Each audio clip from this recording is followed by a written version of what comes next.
Master raids in Destiny 2 have had a very rough history so far. In the early days of Destiny 2, we had prestige raids that dictated your loadouts a bit too much, and that was one of the biggest pain points of completing them. When Master Vogue came out, it had a similar issue with champion spam and being forced to run whatever shitty seasonal weapon worked for overloads or barrier. The loot was alright though. We got our time lost feat banger and found verdict.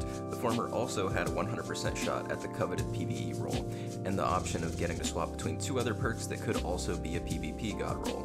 None of the other weapons had great static rolls, but at least they helped cut down on RNG a little bit. Bungie eventually added, or maybe from the start, but Expunge was out of the time so nobody really cared, high stat armor that rotated weekly to the raid.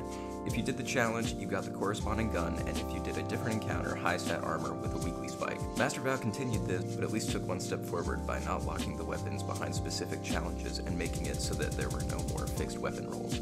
So you had twice the chance to get the roll you wanted. Weapons like Deliverance and Submission could also follow in Feetbanger's footsteps and be a hybrid PvP and PvE weapon all in one. However, the champion spam was still a pain point. Master Kingsfall changed nothing, and every single Kingsfall weapon except Defiance of Yasmin, though it's pretty debatable and mostly comes down to personal preference, is better crafted than it is Adept. Bungie seemingly heard these complaints and announced shortly after that the Lightfall raid Adept Weapons would be able to get enhanced perks. However, Master Ron launched this week and we supposedly have to wait for the option to upgrade our weapons perks to enhanced. At least it'll be retroactive, but I'm gonna be honest, I don't have faith in that really working the week that they say it will. They also did away with the second row of perks on the Adept Weapons for whatever reason. This change is universally maligned and has already left people with an even more negative impression of the Master Raid. With the world's first Master Ron being under 30 minutes, and the reward being a specific weapon per week, as well as all the armor dropping at nothing higher than 61 total stats most of the time, this is easily the least rewarding Master Raid experience we've ever had.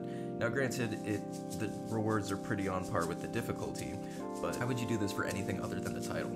To put big ones on a pretty mid LFR, to put adept range on Rufus's Fury, it still won't compete with the Immortal if the other person sees you first. Now granted, I fucking love this gun, do not get me wrong, I got around 250 kills on it in just Iron Banner last week alone, but while the armor could very well be a symptom of a bigger issue, as Master Duality was notably dropping dogshit armor when it was the rotator, fret not.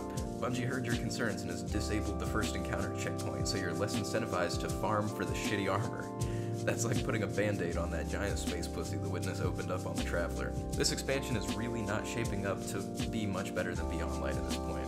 I guess I can see why we had no marketing for the seasons last year, given that those people probably had their work cut out for them making this expansion look coherent. Also, don't forget when Arc Surge rolls around to use Explosive Light Hothead over Thunderlord for this.